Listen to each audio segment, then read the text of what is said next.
हतारोमा party एकता गर्ने र फुर्सदमा फेरि विभाजन भएर रोएर बस्ने चाहिँ तरिका नआओस् भन्ने कुरा हामी सबै सतर्क हुनुपर्दछ। अहिले देशमा समाजवादको निम्ति कम्युनिस्टहरू मिलुन् भन्ने जनमत छ। हामी मिलौं भनेकै हो, मिलेको पनि हो। हामी मात्रै मिलेको होइन, हाम्रो एकताप्रति जनताले 2/3 झण्डै मत दिएर अनुमोदन पनि गरेको हो।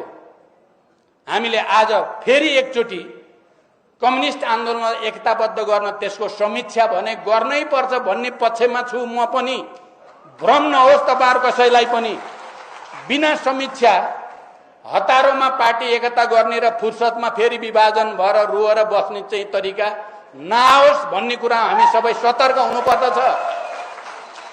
हामीले आफ्नै आत्मसमीक्षा गर्ने कुरालाई उच्च प्राथमिकता दिनै पर्दछ।